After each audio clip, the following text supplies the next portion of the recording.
Good morning. Continue with the Heart Sutra. So this morning I'm going to consider the following parts of the Heart Sutra. Like this: O Shariputra, form is no other than emptiness. Emptiness is no other than form. Form is exactly emptiness. Emptiness is exactly form. So some people consider these lines to be the heart of the Heart Sutra, and the Heart Sutra is the heart of the Prajna Paramita literature. So this gets down to the nub. Now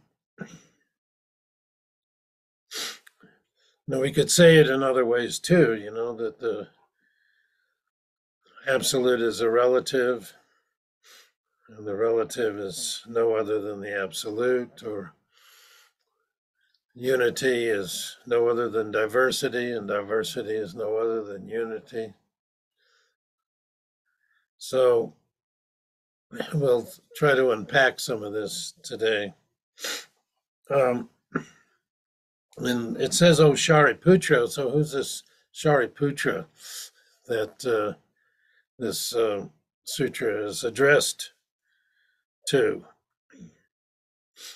Shariputra, he was a disciple of the Buddha, and he was renowned for his understanding of Prajna wisdom. So each of the disciples of the Buddha were unique, with different capacities and capabilities. And together they became the strength of the Sangha. So one way to think of the Sangha is like a garden.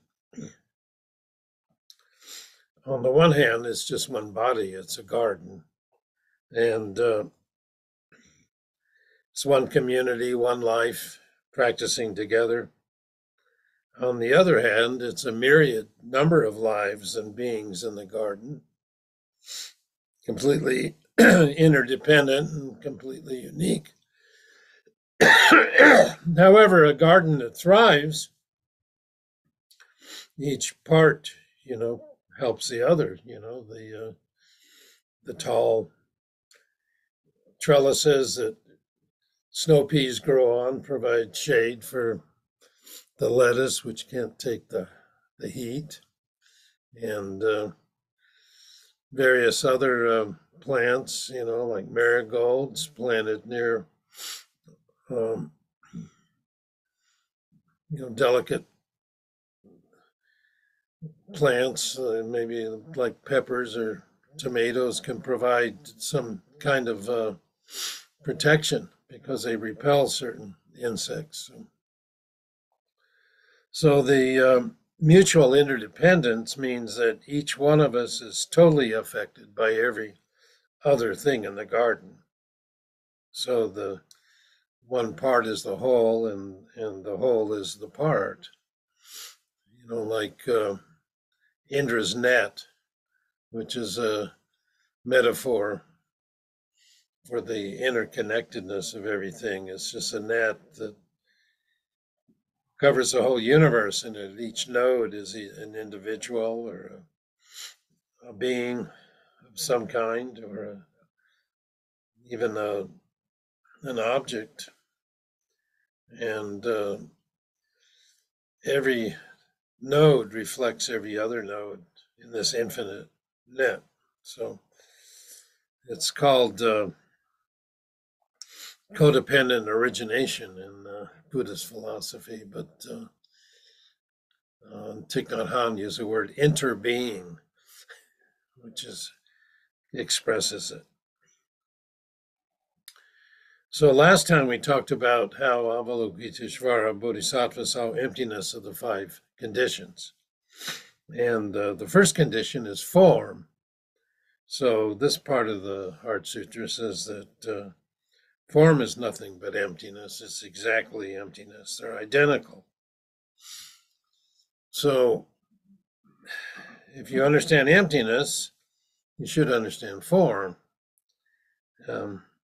There have been books written about it, such like the Tao of Physics and the Dancing Wooly Masters back in my day. And I think there's been other books written about it later, which expresses that the Buddha understood quantum physics 2,500 years ago, and that Dogen understood the nature of time 800 years ago. Of course,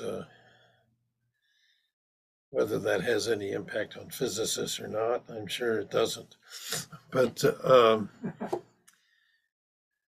it's interesting, though, that I follow these kind of as a layperson now, even though I used to be working in the field of physics, is that the Nobel Prize this year was for the quantum physics of entanglement. And what does entanglement mean?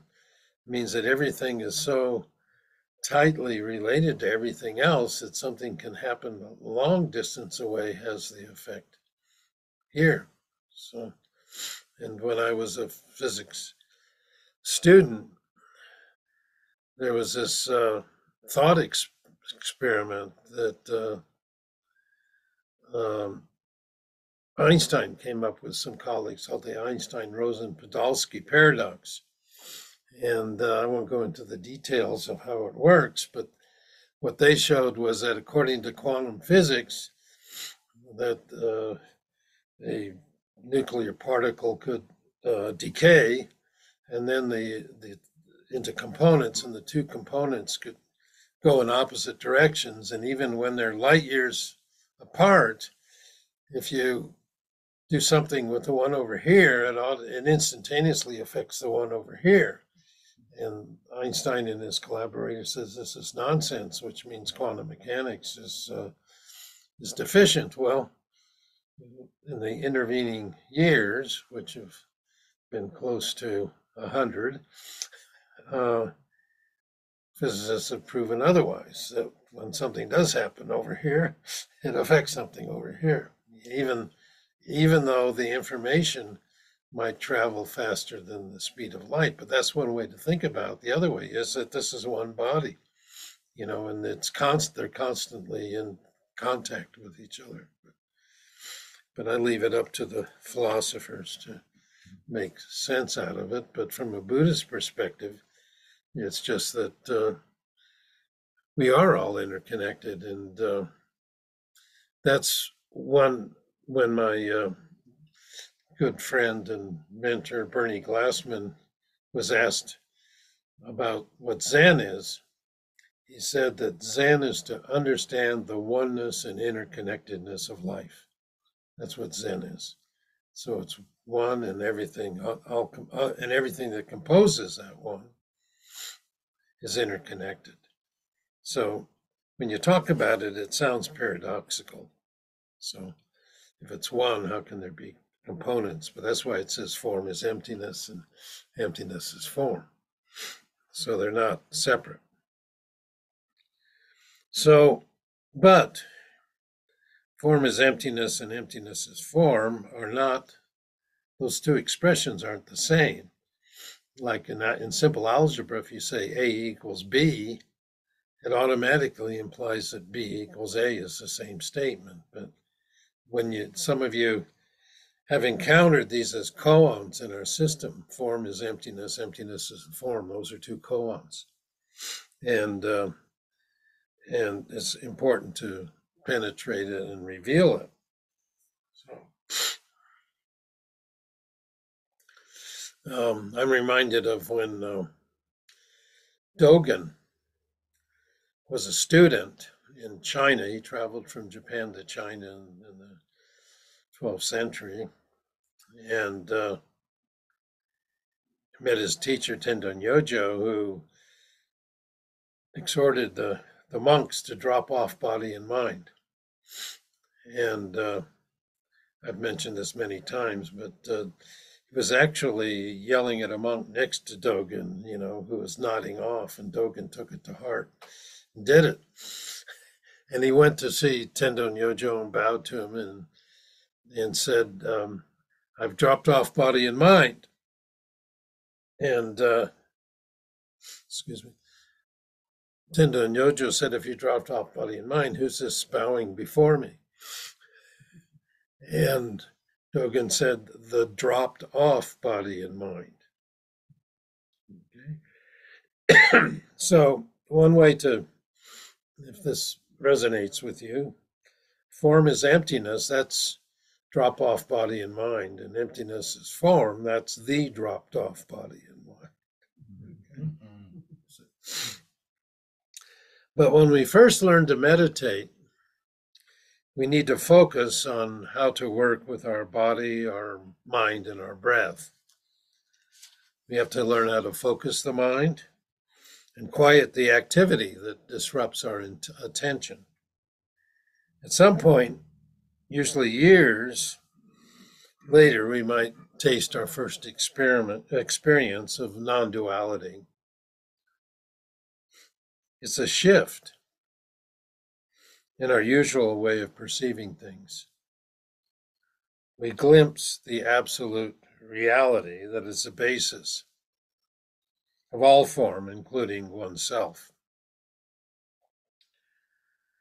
Our usual way of perceiving the self has been cut through, even if only for an instant, and it becomes easier to remember that duality is just one side of reality.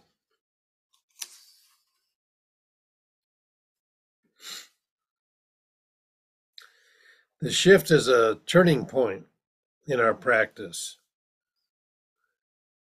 And now we want to clarify what our true self really is. It's not true as opposed to false. That dualistic understanding would imply that practice is a process of leaving behind what is false and enhancing what is true. But that's false understanding, because prajna is everything as it is. We need to see ourself as it is. The Buddha said there's no self that you can grasp onto and identify as who you are. So true self is no self. But if you conceptualize a notion of no self, then you're making it fixed. And emptiness is empty of all fixed notions, of all fixed things. So that's the nature of everything. So emptiness, true self, absolute, cannot be described, because any description does not reach it. In the Tao Te Ching, it says, I think it's the very first verse, it says, the Tao that can be described is not the true Tao. Yet, we have so many words to describe it. Heart mind, Buddha nature, true self, no self, thusness, suchness, as isness. But you can freely use these words when you've experienced them. So the first stage of our practice is to see all things as no other than emptiness. They're no other than one body. Flowers, trees, manure, insects, COVID viruses, God, Satan, are one body. It's everything as it is, including our thoughts of good and evil, right and wrong. Of course, that does not make these thoughts right or wrong. They're just thoughts about right and wrong. So these thoughts are, you can say, thought objects or mind objects. And so they're empty. They're form. Form is emptiness. William Blake, in one of his poems, wrote, to see a world in a grain of sand and heaven in a wildflower. Hold infinity in the palm of your hand and eternity in an hour. That's form is emptiness.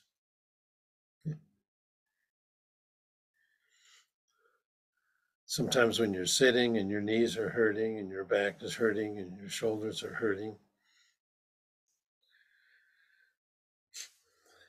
that's holding eternity in a half an hour because you think it's never going to end.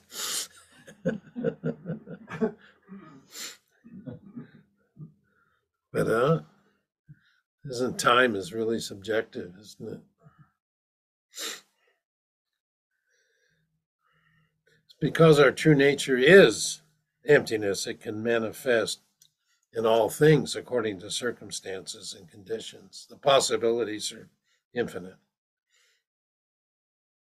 So in your case, it manifests as your life. You just as you are the manifestation of emptiness of Buddha nature.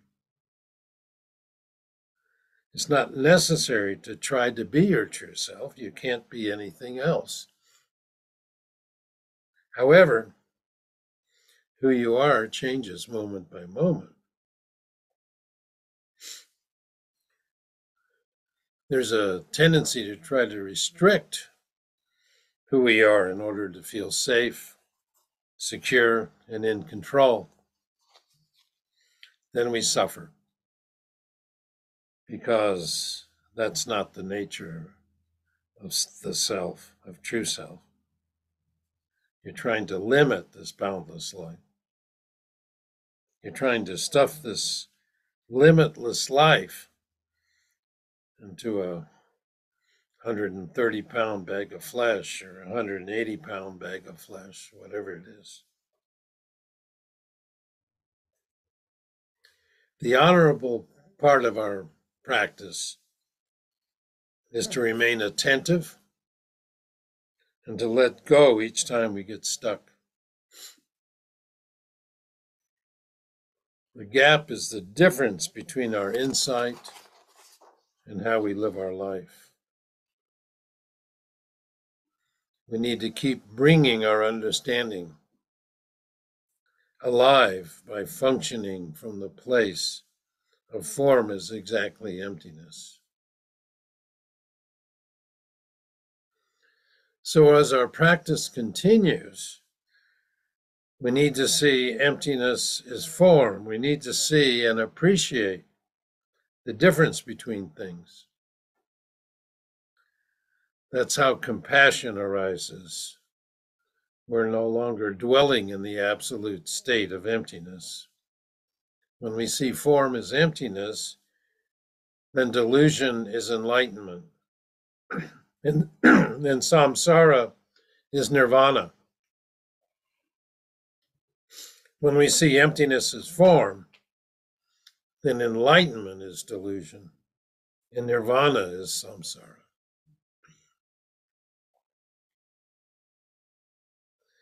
Prajna, as we talked about last time, and the time before, is seeing everything as it is.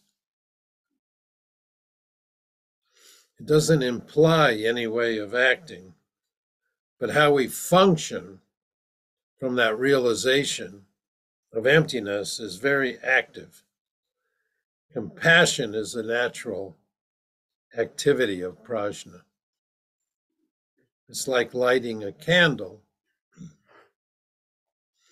The flame is analogous to prajna, but compassion is the light and heat, which is the functioning of prajna.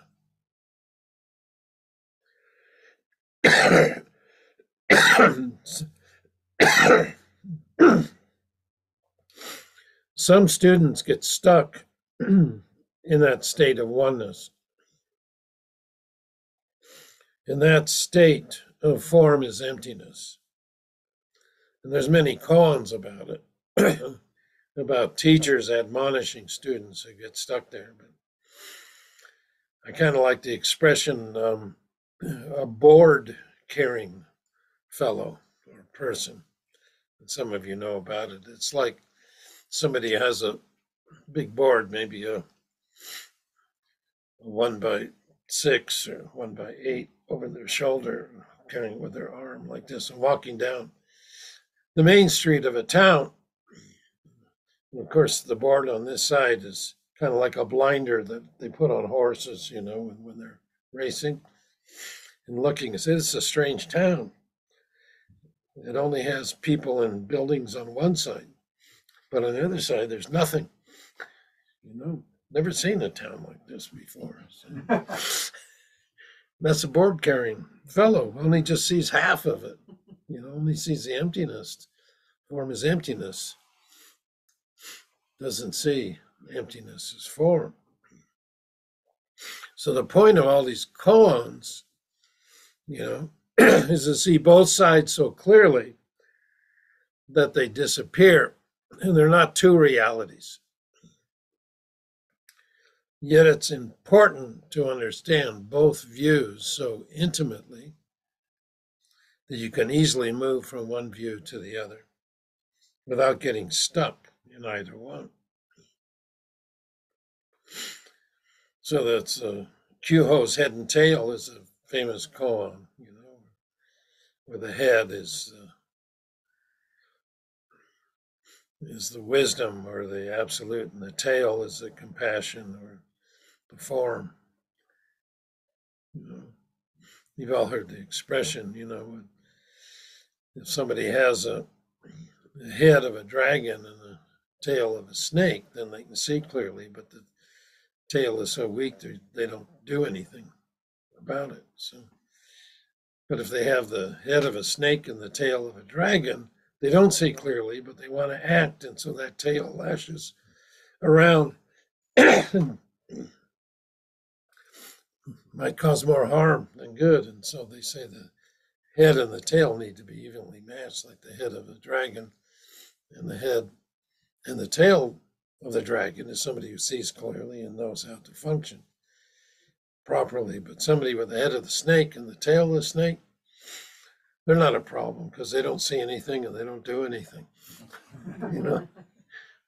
But still, but then, there could be a problem. I won't go into that, though.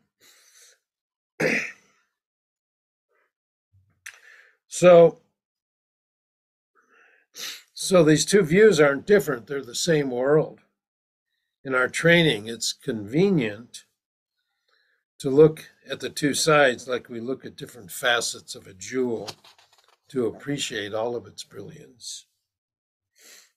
To realize enlightenment is to realize the very moment as our life. And wisdom and compassion are two descriptions of the oneness of the moment as our form and emptiness. One of the precepts says to be giving and to not be stingy.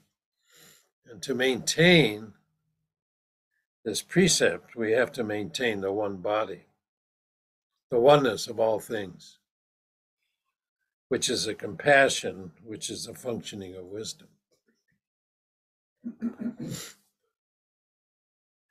Now, suppose I have a friend and I don't like the way he's living his life. He's not eating healthy food because he can't afford it, so I want to give him some money.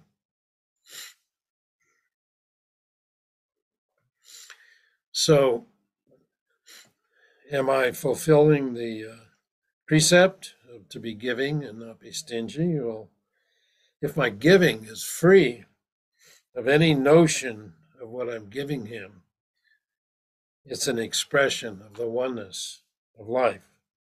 The question of right and wrong is beside the point.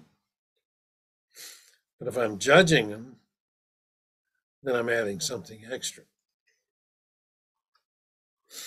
So if I'm giving without any conception of whether I'm giving or not, there's no separation between the giver, the receiver, and what's given.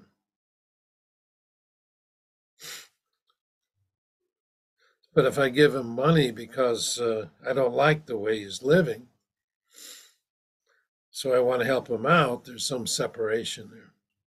The separation is what creates issues or problems. Whether we think the act is right or wrong is beside the point. As long as there's a notion of self and other, the action is dualistic. It violates the integrity of the one body, and as such violates the precept of not being stingy. So in order to realize these lines of the Heart Sutra, our practice always boils down to the same thing. We must let go completely, or sometimes we say surrender. So surrender means what? To surrender our attachment to ourself. Quite often people practice in order to acquire something, whether it be mental, physical, or well-being, to increase our powers of concentration, or to be enlightened. Usually our practice is about what we can gain. The message keeps coming back to us as let go. And then the mind says, I don't want to. And then another part of the mind says, I don't care. And another part says, just let go. So when the Buddha was asked what he's gained for all of his years of practice and his realizations, he said, I haven't gained anything. But what I've done is I've let go of all kinds of things, all kinds of notions and ideas and perceptions and judgments and opinions and projections.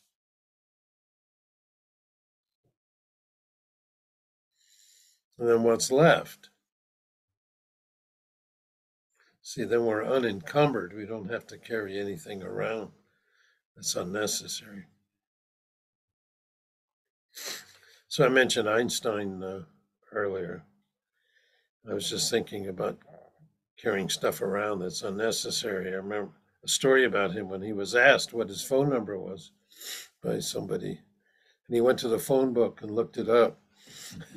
And they said, you don't know what your phone number is? And he says, I don't carry around things that are unnecessary if I can look them up somewhere else. Of course, in those days, they had phone books. I don't think I've seen one for years. But now we just put everybody's phone number in and speed dial them. So here's a question that I want you to reflect on.